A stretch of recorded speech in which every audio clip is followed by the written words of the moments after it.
Hello students, आज हम लोग प्रीवियस क्लास को एक्सटेंड करके लेके आए हैं।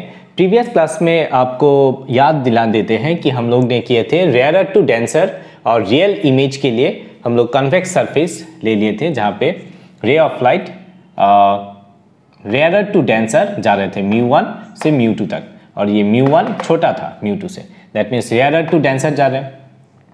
इस क्लास में हम लोग एक्सप्रेशन निकालेंगे from when light travelling from denser to rarer. Denser to rarer जब लाइट जा रहे हैं तभी हम लोग ये जो एक्सप्रेशन, फाइनल एक्सप्रेशन जो है, ये किस प्रकार का कैसा रिलेशन निकालते हैं, ये हम लोग देखेंगे। ठीक है, तो आइए देखते हैं। सो डेंसर मीडियम में हम लोग ऑब्जेक्ट को पकड़ लेते हैं। सपोज ये है प्रिंसिपल एक्सिस,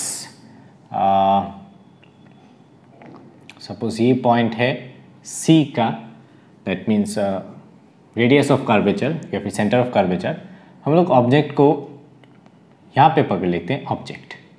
सो ऑब्जेक्ट से रे कुछ इस तरह से जा रहे हैं, ओके, कुछ इस तरह से। अच्छा, यहाँ पे जाने के बाद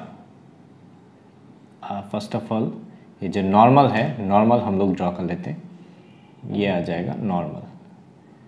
जब ray of light denser to rarer जाते हैं तो ये अवे फ्रॉम द नॉर्मल जाएगा, तो इसको जाना चाहिए था कुछ इस तरफ जाना चाहिए था, बट ये अवे फ्रॉम द नॉर्मल इस तरफ जाना चाहिए था, ये जाएगा away from the normal, that means कुछ इस तरफ।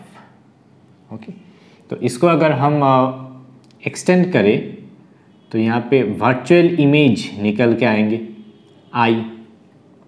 ओके, सो यहाँ पे हम लोग वर्चुअल इमेज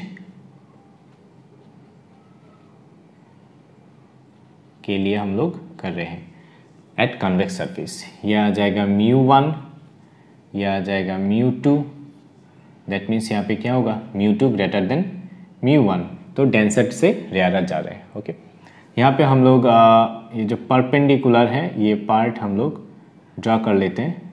सपोज ये पॉइंट P है, ये पॉइंट M है, और ये वाला पॉइंट A है, A point. Okay, so incident angle कौन सा होगा, ये जो AO है, AO इंसिडेंट रे है, तो इंसिडेंट रे के साथ नॉर्मल जो एंगल बना रहा है इसको हम लोग बोलेंगे I, इंसिडेंट एंगल। सिमिलरली ये जो रिफ्रैक्टेड रे है, ये नॉर्मल के साथ जो एंगल बना रहा है उसे हम बोलेंगे एंगल ऑफ रिफ्रैक्शन। ओके, तो यहाँ पे हम लोग देख सकते हैं ये जो एंगल ऑफ रिफ्रैक्शन है, यहाँ पे एंगल ऑफ रिफ्रैक्शन जो आ रहे हैं यहाँ पे कुछ इस तरह से आएंगे। ये वाला आई पे ये वाला एक्सटेंड हो रहा है, ये पूरा एंगल ऑफ रिफ्रैक्शन बन रहा है। गौर से देखिए, फिगर थोड़ा क्रिटिकल है बट इजी है, समझने में बहुत इजी होगा आप लोगों को, अगर अंदर से आप लोग एंगल आर आप लोग समझ पा रहे हैं तो। देखिए ये वाला जो रे है डॉटेड लाइन, ये वाला C से आ रहा है, दैट मीन्स नॉर्मल हम लोग बोल सकते हैं। सरफेस का नॉर्मल ऑलवेज परपेंडिकुलर होगा यहाँ से, और ये जो रे यहाँ से जा रहे हैं, ये रे इंसिडेंट रे, ये वाला रे जा रहे हैं रिफ्रैक्टेड रे। तो रिफ्रैक्शन के बाद हम लोग डॉटेड लाइन से इमेज यहाँ पे निकले, वर्चुअल इमेज जो आ रहे हैं यहाँ पे, वर्चुअल इमेज। तो ये एंगल बन रहा है R, तो वर्टिकली ऑपोजिट एंगल यहाँ पे R बन जाएगा, ये वाला। तो इन द सिमिलर वे हम लोग यहाँ पे नाम देंगे अल्फा, ये वाला नाम देंगे बीटा, इसका नाम देंगे गामा।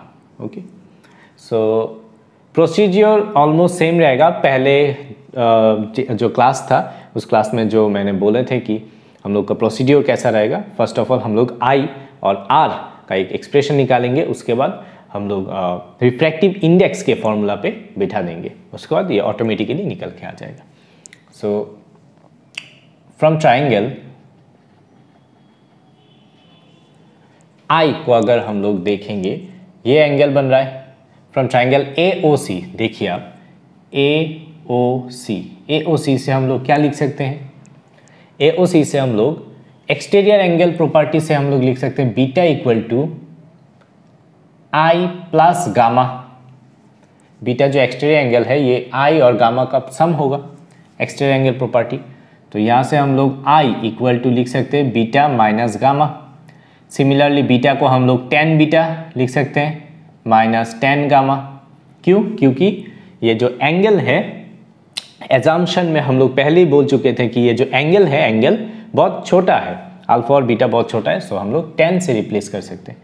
सो tan बीटा, बीटा को हम लोग क्या लिखेंगे, am divided by mo, okay, minus gamma, tan gamma, tan gamma के लिए हम लोग ये जो परपेंडिकुलर है ये बन जाएगा एक ट्राइंगल का साइड, तो AMC, इस ट्राइंगल से हम लोग tan गामा अगर लिखेंगे तो AM डिवाइडेड बाई MC, ये निकल के आ जाएगा। इसे इक्वेशन 1 रख देते हैं। अगेन फ्रॉम ट्राइंगल अभी हम लोग को R निकालना है, ये बन गया I निकल गया। अभी R के लिए ये वाला जो ट्राइंगल है AIC, ओके, ये वाला ट्राइंगल निकालना पड़ेगा, पकड़ना पड़ेगा AIC, ओके। AIC से आप देखिए एक्सटीरियर एंगल जो बन रहा है, अल्फा बन रहा है एक्सटीरियर एंगल, ध्यान से देखिए। तो यहाँ पे alpha is equal to R plus gamma, तो R क्या बन जाएगा, R will be equal to alpha minus gamma. Similar way हम लोग tan अल्फा लिख सकते हैं माइनस tan गामा लिख सकते हैं। tan अल्फा कितना बन जाएगा, tan अल्फा बन जाएगा AM by MI, AM by MI minus tan gamma निकलेंगे AM divided by MC, equation 2 रख देते हैं। यहाँ से हम लोग R का वैल्यू भी निकल के लेके आए। अभी हम लोग वी हैव रिफ्रैक्टिव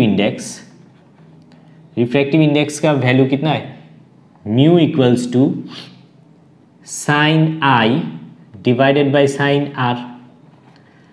अभी I को रिप्लेस करके हम लोग साइन I को अप्रोक्सीमेटली हम लोग I लिख सकते हैं और साइन R को R लिख सकते हैं, क्योंकि ये जो एंगल है ये एंगल बहुत छोटा है। ये एजम्पशन में पहले क्लास में मैंने बोल दिया था। तो I by R equal to, ये रे कहाँ से कहाँ जा रहा है, μ2 से μ1 जा रहा है, दैट मीन्स यहाँ पे आ जाएगा μ1 डिवाइडेड बाई μ2। क्लियर है? सो यहाँ पे जो फाइनल इक्वेशन बन के आएगा I into μ2 equal to R into μ1, इसे हम लोग इक्वेशन 3 रख देते हैं। अभी इक्वेशन 3 में हम लोग I और R को रिप्लेस करेंगे। सो μ2 मल्टीप्लाइड बाई I का वैल्यू इक्वेशन 1 से AM divided by MO minus AM divided by MC equal to μ1 multiplied by R का वैल्यू कितना है, R का वैल्यू है AM डिवाइडेड बाई MI, यहाँ से देखिए AM divided by MI minus AM divided by MC। Clear है? ये बन गया इक्वेशन 4। अभी AM को हम लोग हटा सकते हैं, तो यहाँ पे आ जाएगा μ2 by MO minus μ2 by MC equal to μ1 by MI minus μ1 by MC, okay. तो सिमिलरली यहाँ पे देखिए MC यहाँ पे है, तो एक तरफ हम लोग लेके आ सकते हैं, यहाँ पे आ जाएगा μ1 माइनस μ2 डिवाइडेड बाई MC, एक साथ कर लेते हैं, इक्वल टू बन जाएगा यहाँ पे μ1 डिवाइडेड बाई MI जो पहले से ही था, और यहाँ पे आ जाएगा minus μ2 divided by MO, okay. So similarly using sign convention, sign convention अगर हम लोग यूज़ करते हैं तो यहाँ पे MC कितना आ जाएगा, MC राइट साइड में तो हम लोग पकड़ लेते हैं इसको पॉजिटिव, तो राइट साइड में अगर हम पॉजिटिव, जनरली ये रे ऑफ लाइट अपर्चर की तरफ जो जा रहा है उसे हम लोग नेगेटिव पकड़ते हैं, पर हम लोग कोऑर्डिनेट भी पकड़ सकते हैं, तो हम लोग MC को जो राइट साइड में है वो सभी को हम लोग पॉजिटिव पकड़ सकते हैं। तो MC को हम लोग यहाँ पे ड्रॉ कर लेते हैं, फर्स्ट ऑफ ऑल मार्क कर लेते हैं एक्चुअली। ये बन जाएगा image, that means V, okay. उसके बाद ऑब्जेक्ट का बन जाएगा U, ये बन जाएगा U, और यहाँ पे बन जाएगा R। सी तक, ओके, सी तक बन जाएगा आर। तो एम सी कितना है, M C means R plus R हम लोग लिख देते हैं। उसके बाद एम आई बन जाएगा प्लस भी, देन एम ओ का कितना बन जाएगा, एम ओ बन जाएगा यू प्लस यू। तो इन तीनों को मिला के हम लोग अगर इस इक्वेशन में बिठाएंगे, देखिए क्या इक्वेशन निकल के आता है, mu one minus mu two divided by R equal to mu one divided by M I क्या है V minus mu two divided by U, okay. तो ये अल्टीमेट इक्वेशन बन गया, किसके लिए, ये बन गया for denser to rarer, denser to rarer के लिए ये इक्वेशन बन गया। अगर आप गौर से देखेंगे रेयरर टू डेंसर, अगर हम लोग रेयरर का डेंसर का इक्वेशन लिखे जो पहले क्लास में मैंने कराया था, ये आ जाएगा mu two minus mu one divided by R equal to mu two by V minus mu one by U. ये इक्वेशन बन रहा है for rarer to denser, okay. Just हम लोग इंटरचेंज कर देंगे म्यू वन और म्यू टू को, ये याद रखने के लिए आपको हेल्प करेंगे। ये जो पार्ट है आप आइदर ये वाला याद कर सकते हैं या फिर ये वाला याद कर सकते हैं। जस्ट जो ऑपोजिट होगा वो होगा म्यू वन और म्यू टू को एक्सचेंज कर देंगे, तो यहाँ पे दूसरा फॉर्मूला बन जाएगा। ये जो पार्ट है mu two minus mu one divided by R, ये पार्ट को हम लोग बोलेंगे power of spherical surface, spherical surface, okay. तो होपफुली ये पार्ट यहाँ पे अच्छी तरीके से आपको समझ में आ गए होंगे। तो आप एक बार देख लीजिए, यहाँ पे शायद कोई डाउट नहीं होंगे यहाँ पे, क्योंकि जो यहाँ पे एक्सप्लेन किया हुआ है एकदम लूसिड वे में मैंने ये एक्सप्रेशन निकाला हूँ।